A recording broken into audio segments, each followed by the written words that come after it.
Welcome to Foods and Fixes. Today we're going to do a steak sandwich, but not just any steak sandwich. We're going to use flat iron steak, and it's going to be whiskey marinated. So if you guys check out the blog, you can see the whole post about how we came up with this idea. But we have some flat iron steaks today, and we got a bunch of different ingredients that we're going to combine together and make a delicious whiskey marinade for. So let's get started. So as you guys can see here, we got a few ingredients. Got some Worcestershire sauce, some sherry vinegar, some soy sauce, vegetable oil, whiskey, brown sugar, and garlic. So we're going to start off by mincing that garlic up. It's going to go into the mixing bowl to combine with all the other ingredients for the marinade. Just a rough chop here, nothing fancy. I use some elephant garlic, so it's a pretty big piece of garlic there. And got about half a cup of whiskey. We're going to go and pour that into the bowl. And next up, we got a quarter cup of vegetable oil. And we're also going to dump in some soy sauce and Worcestershire sauce. Hope I'm saying that right. It's one of those tough words. And normally I use lemon juice for this recipe, but I was out of lemons, so I used some sherry vinegar. Of course, there's some brown sugar there as well. The sherry vinegar is just there for the acidity. It gives a little brightness to the marinade. You don't want to use too much, maybe a couple tablespoons, or 2 or 3 maybe.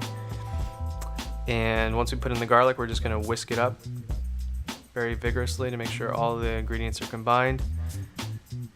And we're going to pour that over some beautiful flat iron steaks. As you can see, very well marbled. It's a nice thin cut, but it's got a lot of flavor. Very beefy flavor, not too expensive. You can find it at your local butcher, and it's hard to find at the supermarkets here in Southern California, but I did find it at Walmart actually. So I put it on the steaks and go ahead and put it in the refrigerator for 1 to 2 hours. Probably the maximum I would go on this marinade is for 3 hours. Let it rest in the refrigerator, and meanwhile I'm going to fill up a tub with hot water and get a sous vide going at 133. I've got the Anova immersion circulator. After the meat has been marinated, I'm going to put the meat in some Ziploc sous vide bags and seal them very tightly. There's a pump that comes with this kit, and it just sucks out all the air. It's really nice. It's only about $5 at the store versus 60 plus for a vacuum sealer. And it takes all the air out. It's worked well for me and all the times I've used it. And while that's cooking, I'm going to put that in the bath for an hour. I'm going to go ahead and caramelize some sweet onions with some olive oil and butter on a stainless steel pan.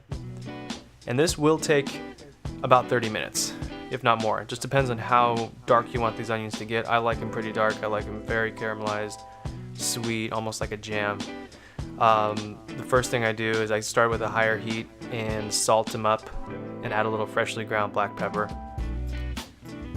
And I'll add some sugar as well. So in this case, I used some more of the brown sugar that I had for this recipe.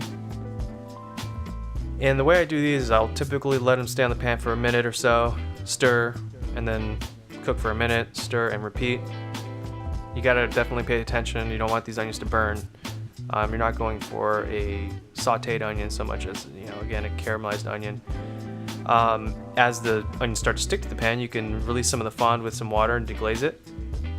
And as you do that, over time the onions will get darker and they'll become more like a jam. So as you can see, it looks very nice. I'm going to go ahead and put those to the side in a bowl. Let those rest while I finish up. I'm going to dump the marinade into a pan through a strainer, getting rid of the garlic, and I'm going to cook that marinade down into a sauce. So the whiskey's got a lot of alcohol in it. We definitely want that to burn off some. So it will take a little while, and this is going to reduce and become almost like a glaze, very thick.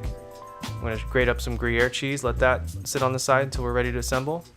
And I'm taking the pan off the heat and finishing with some butter for that sauce. Very beautiful. Got some toasted Kaiser rolls.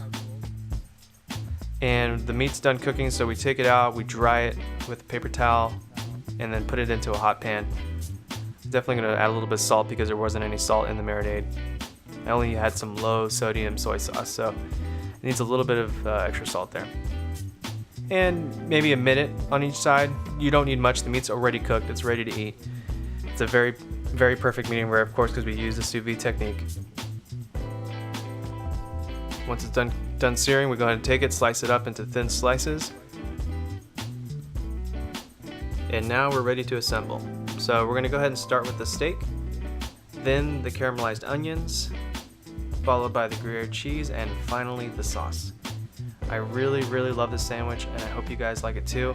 It's tender, it's got a lot of unique flavors. You get that sweetness from the sauce. It's a very savory sandwich.